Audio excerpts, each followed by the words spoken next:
Mhm. Okay, so welcome to our study abroad podcast series. So today we have Sripurna who is studying at Edinburgh and we'll be knowing about her journey from Kolkata to Edinburgh. So welcome Sripurna. Hi, Vishal. Thank you so much for having me. So Sripurna, when was the very first time you had any study abroad or work abroad experience in your life? So, the first time that I wanted to go abroad was during my initial undergrad degree, and there was an opportunity for us to either do an internship in our second year, first semester, or in that semester, we could also do study abroad. So I chose to go to Sweden. I was chosen from a cohort of like 250 people in the top five to get chosen, which was really, really special. And it was an amazing experience. It was during peak COVID, actually. It was in 2021. And it was an amazing experience. I got to meet people from all over the world. I made connections. I have a very strong network till date from the friends I made in Sweden because people come from the Erasmus program and all different sorts of countries. And yeah, it was amazing. We had online classes, sadly, because it was COVID. But yeah, partied it up apart from the studies as well. It was really You good. did go So that to was the Sweden first that time. time or it was all online from India itself? No, I went to Sweden. I did go to Sweden from Jan 2021 to May 2021. I was in Sweden. Okay, okay, that's good. That's good. So you were Yeah, in I was Sweden, there. but your classes were online happening in Sweden only, like from hostel to offices. Yeah. So we were staying at our accommodation and we could go to the library and meet our teachers if we wanted, but we had to maintain social distancing and stuff, so it was a bit hard. But yeah, we had like the all the kind of welcoming events for students. We were part of all of that. The only thing that we didn't have is a physical, in-person class. We did meet our lecturers later on, but all of the classes were online because it was during COVID, as I mentioned, and we had to be very careful because at that point, no one really knew how worse COVID could get. So we had to be super careful. Yeah. Sure, sure, sure. And you stayed there like around 4 months, is it? Yeah, 4.5, 5 months, right? That's correct.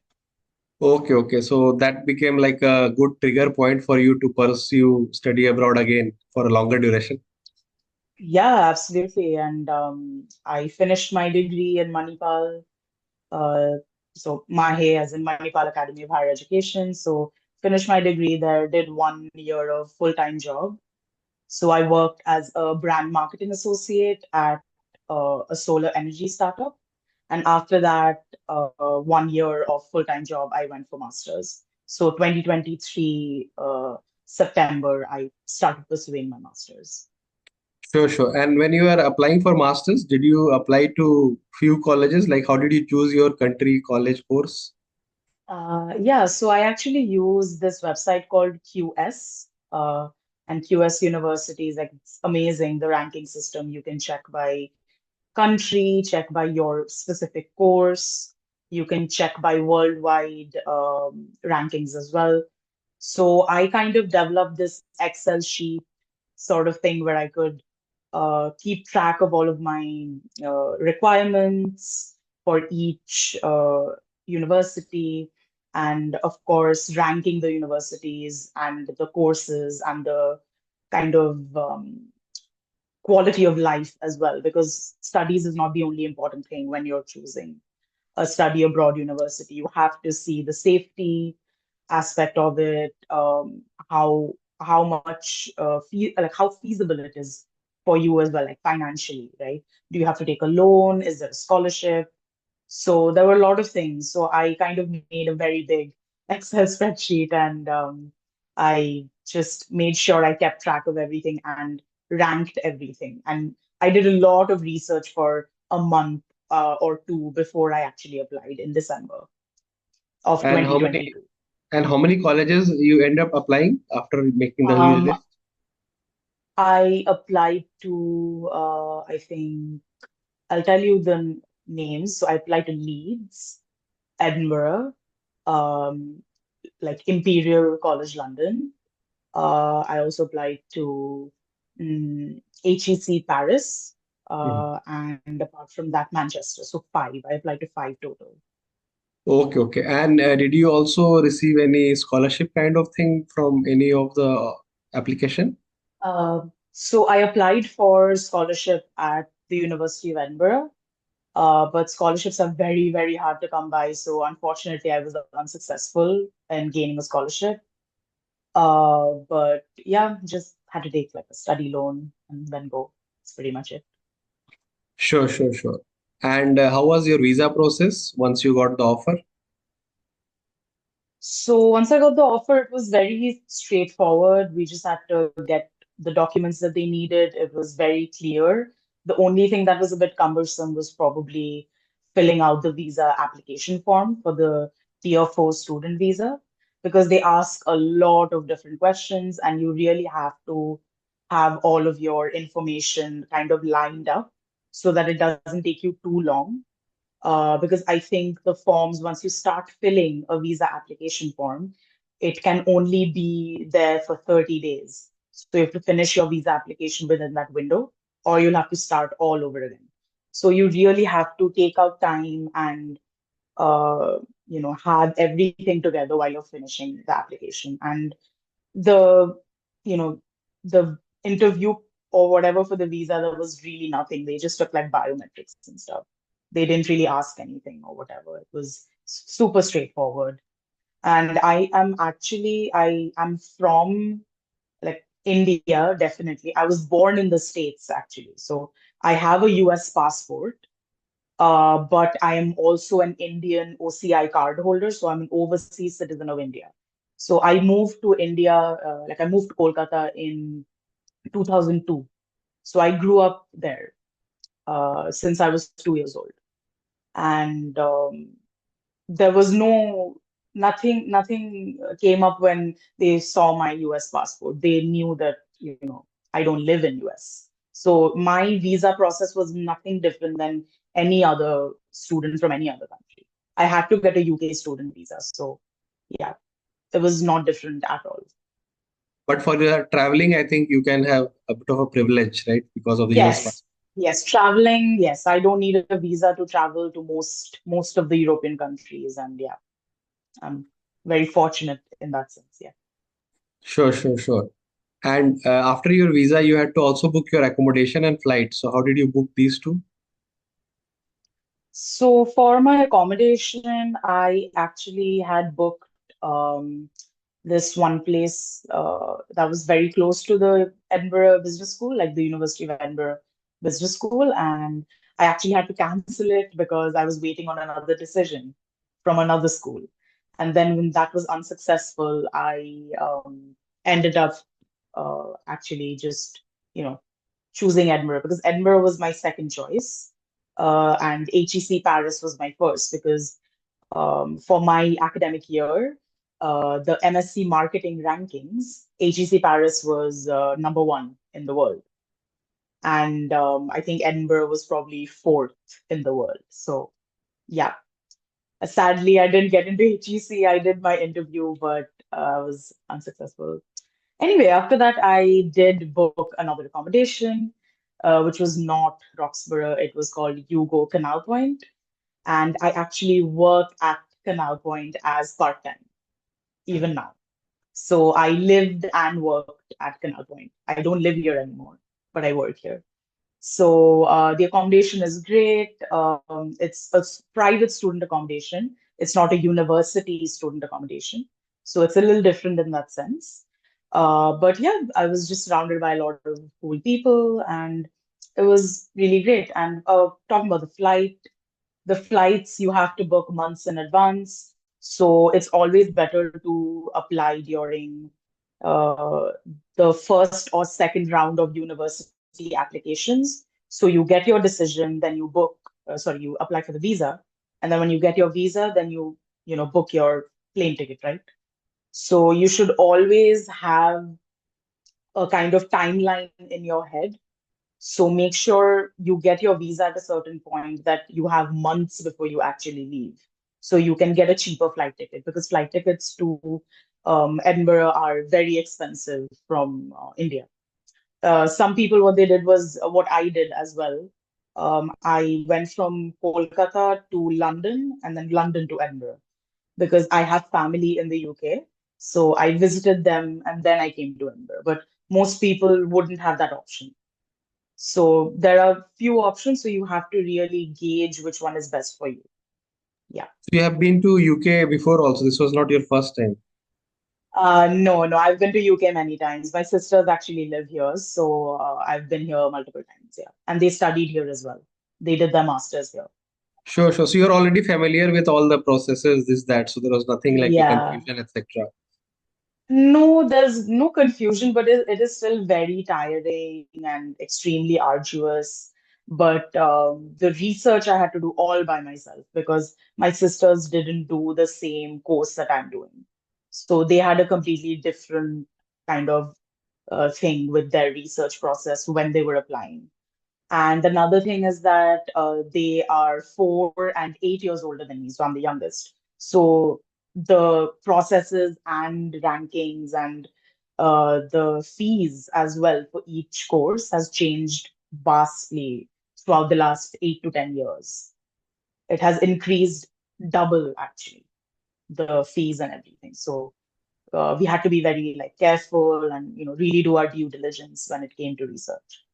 Did you visit Edinburgh Business School before coming to Edinburgh Business School, or it was the first time you came directly for the degree? Yeah, I came directly for the degree, but I had visited Edinburgh itself as a tourist 2 times before. Yeah, So when but you I were didn't visiting visit as the a school before. tourist, it didn't occur you that you should also visit the top colleges of the city so that you can later write in your SOP that I visited this college and that's Uh, why I want to be I here. did. I did actually write in my SOP that I had visited Edinburgh before. I did write that in my SOP. But no, when I visited Edinburgh first time, I was only 12 years old, and the second time that I visited, I was 17. So at that point, I was in school. I wasn't even thinking about like, you know, university or college. I was thinking about board exams. So So yeah, that didn't pop into my head then. whenever you traveled here and there, all the places, did you ever visit any college at any place till now? Yeah, I did. So when I went for my sister's graduation ceremonies, I visited Leeds University Business School. I actually applied to Leeds as well. Um, But your and sister I must be also visited. studying there, right? That's why you visited. It was not because of your own Yeah, yeah, no, no, curiosity, no. right? Yeah, I was very young, so I wasn't thinking about university then. Yeah. Who thinks about university when they're 12 years old, right? Your parents They probably. think about class. They weren't thinking of it then. They were thinking of Just enjoying. board exams, pretty much. Yeah, board exams. Yeah. No, no, board I mean, exam is fine, but I mean, if they're I kind of traveling, had an idea. I had an yeah, idea in my head. Like, I actually earlier I wanted to go to the US because I'm a US citizen. I really wanted to go to the US, but then when I saw that, like, my family is, my current family, like not my extended family. I have extended family in the US, but since my sisters are like in the UK, I kind of wanted to veer towards UK, and because I had visited UK way more times than I had ever visited the US. I went to the US only one time after I came to India. I visited in 2016, so. I wasn't very familiar with the US at all. I so had no recollection of it because I was so correct. young. But yeah. So a lot of people actually go for leisure trip here and there to Edinburgh, to London, Mm, here like New York, right. etc. Do you also recommend them to maybe visit the top colleges there so that their children or they themselves can get some inspiration? I mean, it completely depends on them. I can't really tell anyone to go, but No, no, I if mean, it's in your head, like just if it's like in a your head, yeah, yeah, yeah, of see, course. No, because I agree. everyone I is agree. going for enjoyment, probably that's the Of course, purpose of yeah, that trip. yeah, But this leisure trip can be made educational version also, probably by visiting yeah, some of yeah, the colleges, some of the sure. students Mhm. as a prospective college for their children or they themselves. But I think this is not the usual norm for many people. When they are doing this pleasure, they don't mix Yeah, business and yeah. things like that. But they can. Yeah, definitely. I had a friend who actually grew up for a part of her childhood in the UK, and she always knew that she was going to go to Birmingham University, the University of Birmingham, for her undergrad, and she ended up going there. Uh, and whenever she used to visit the UK after she came back to India, she like used to go there and like go to the university, even though I mean, she wasn't going to enroll at that year or whatever. She used to make her leisure trips educational as well. Yeah. So some people do that. I didn't do that. Yeah. Sure, sure, Different sure. for me. Anyway, I mean, Yeah. maybe after listening to this podcast, future people would do this. Yeah, maybe. Yeah. Sure, sure. So after you came back to, I mean, after you enrolled into UK college, Edinburgh, and you had to probably do your cooking, cleaning, etc. by yourself. So was this the first time you were doing it, or you already had a mindset of this and you were prepared for all this? So when I was in undergrad, I did have to, clean my own room a bit. So I was used to that. And I love cooking, so mentally I was prepared. Some people learn cooking before they leave home. Some of my friends actually did. They learned how to cook before they left for their masters. But yeah, I was very comfortable with it. Definitely, sometimes I got a bit lazy, didn't do my laundry all the time. But I guess everyone does that from time to time because there's so much academic stress that household chores that you take for granted when you're at home, it can get a lot. It is a bit stressful when you have to take care of yourself, take care of your studies. Yeah, it can get a lot, but I think you have to be a bit methodical about it and definitely make time for yourself and to feel joy while also, doing your studies, making time for your friends, your family. Yeah, it's a lot, but yeah, I was fine with it. Yeah. What about part-time job and internships during your study period? Yeah, so I didn't do any part-time job till May. So from September 2023 to April 2024, I didn't do any part-time because I had all of my assignments. So like first semester, second semester were in that period of time. So I had a lot of assignments, exams, and I really wanted to focus all of my energy on academics. So I didn't do part-time then. But from May 2024 onwards, my dissertation writing period started. So we have 3 months to write our dissertation, and we don't have any assignments during that period because all of our assignments finish in April, and then we have a break, and then after that our dissertation writing period starts. So I started my part-time from then, and I'm still doing my part-time now. In fact, I'm here. So yeah, it's amazing. Yeah, I'm doing part-time uh, as a student ambassador at Hugo Canal Point Student Accommodation. And what I do is like marketing, sales, reception duty. With regards to marketing, I help to build events and engage students. I make sure that everyone, has what they need.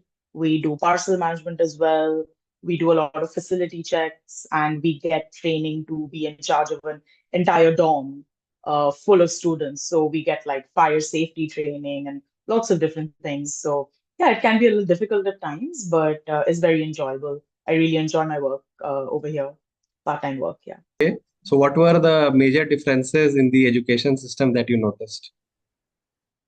So one thing that I noticed is even in my undergrad, there were very few application-based questions or projects that we got that really helped us to think critically. Versus in UK, everything we do academically, be it an assignment, be it even a question you answer in class, or any essay questions that you get as an assignment, um, it's extremely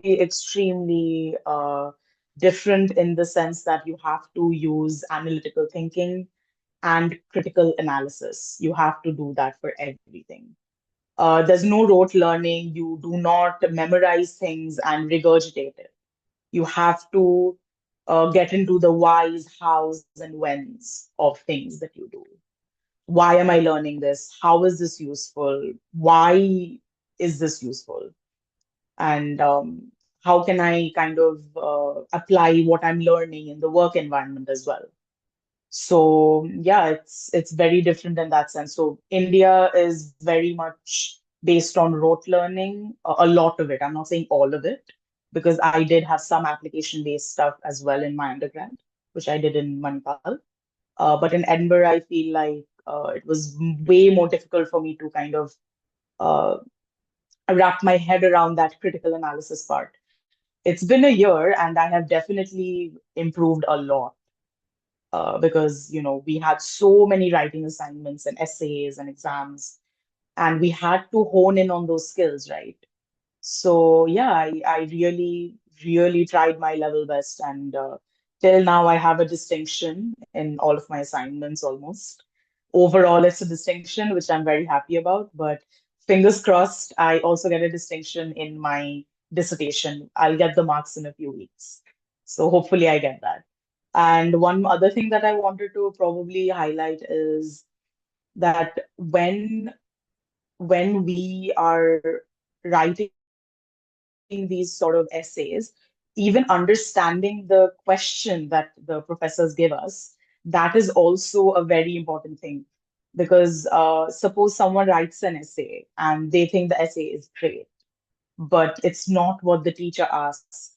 So you really have to understand before you start writing. And there's a lot of reading as well.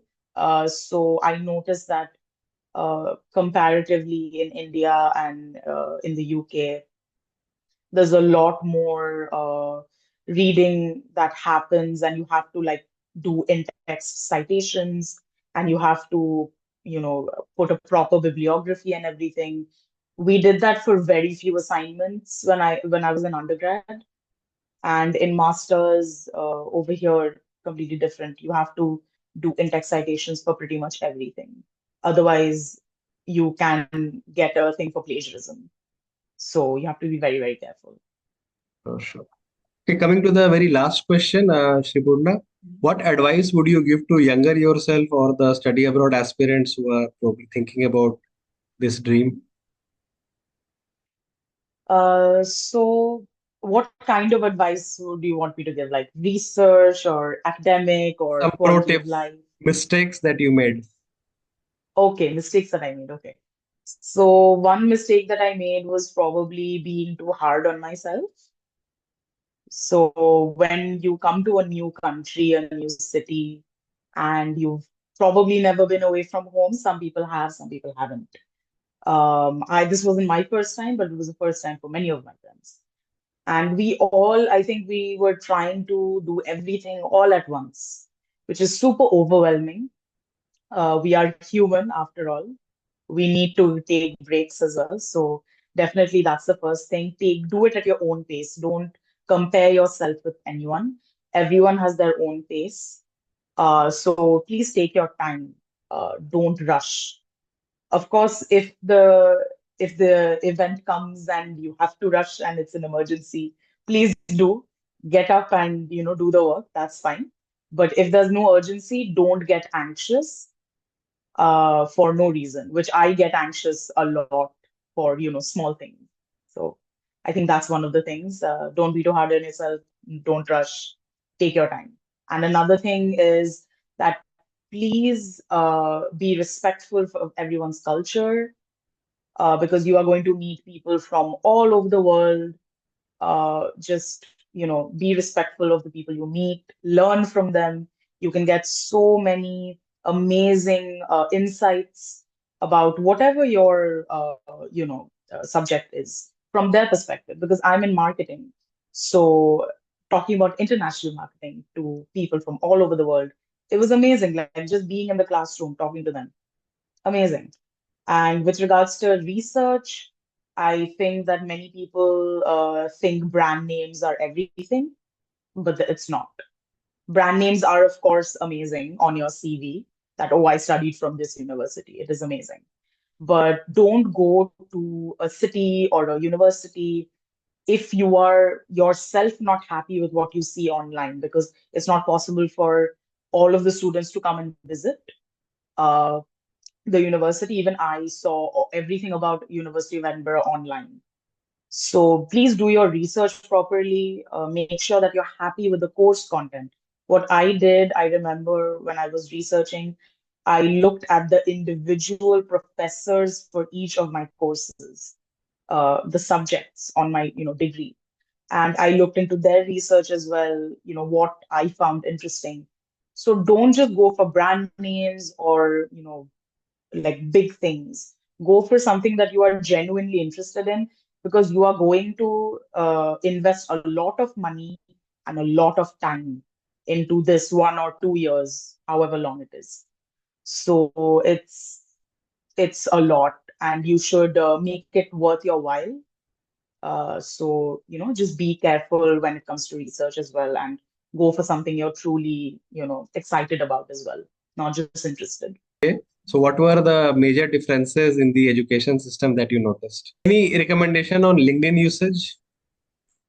LinkedIn usage, absolutely. So I started my LinkedIn journey, so to speak, in 2021 when I went to the uh, university in Sweden, Umeå University. So I went there. And I started building my LinkedIn little by little. And what you have to do is you have to kind of, I got a bit lazy as well. You have to post at least 2 times a week to get your engagement up. You have to do that at least 2 times a week. And there are certain times where LinkedIn posts are boosted more and they get more engagement. And in sometimes that it doesn't happen like that, right? So you have to do your research a little bit and talk about current events, repost things that you find interesting. And what another thing that I did was I changed my LinkedIn profile from I think a normal LinkedIn profile to like a creator profile. I did that. So on my profile, when you see it, technically it shows that I'm a creator, but I'm not technically a creator. I just wanted to do that so that my follower count is shown. So I think in the last 3 years, I have built, I think probably 1,500 followers. So I have around 1,500 to 1,600 followers almost now. And I did that by just reposting, commenting, engaging.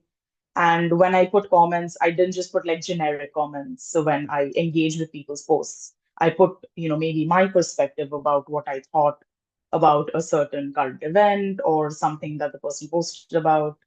So just be genuine. I'm not going to say be authentic because the word authentic is used a lot, so much. I'm tired of the word authentic. Just be genuine. If you're actually interested in someone's post and you write a genuine comment, that will get engagement and that person will notice you, hopefully, if they're not a huge creator, but whatever. That's one of the things. And the other thing is that I made sure that all of my academics and my employment history, everything was neat and clean, and everything was in like short bullet points, and there was media. So I put up pictures and other things. So it wasn't just text under the employment experiences and the academic stuff. So I put up, any certifications or stuff like that as well. And another thing that I did to revamp my LinkedIn was I did a lot of certifications. So like SEO, marketing related certifications, and I put all of those on my LinkedIn as well so that people could see my certifications. So yeah, that's pretty much all I did for my LinkedIn, and I'm very happy that I've had organic growth. I didn't like try to boost my posts or anything. I didn't pay any money to boost my posts. Over the last 2.5, 3 years, I've built my follower count to 1,500, 1,600 now. So yeah, just be neat and clean, engage with posts, post yourself as well. Don't just repost other people's stuff, and make sure that your entire profile is complete. Don't leave anything out. That is also very important. Sure, sure, sure.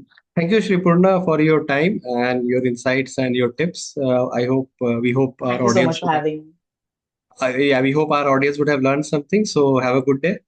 Take care. Absolutely. You too, Vishal. Bye bye. Bye.